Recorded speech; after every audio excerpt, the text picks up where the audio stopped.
Welcome to our channel. Today we how to backup server logs and uptime reports with UptimeRobot, complete guide step by step clearly.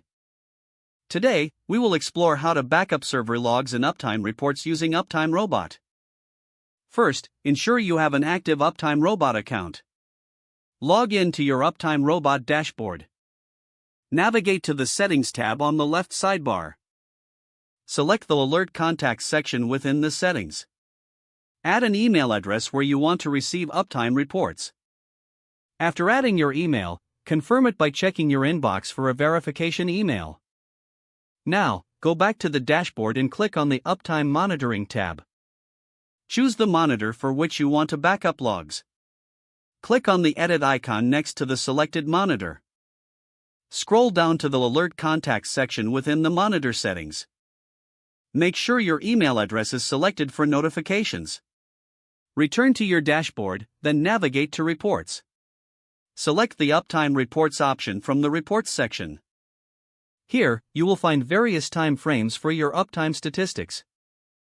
Choose a date range for which you want to generate the report.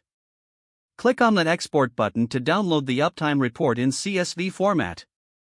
Next, to backup server logs, you will need to access the logs through your server management interface. Log into your server via SSH or your hosting provider's control panel.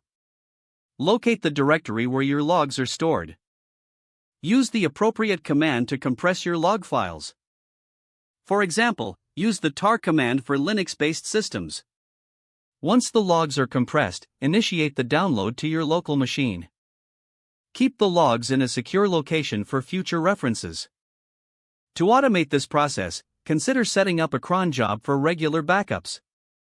Return to UptimeRobot and periodically check your email for uptime notifications. Organize your reports in a dedicated folder on your computer. This will give you easy access whenever you need to review your server's performance.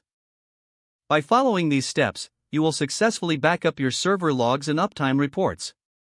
Don't forget to like this video and subscribe to our channel for more step-by-step tech guides.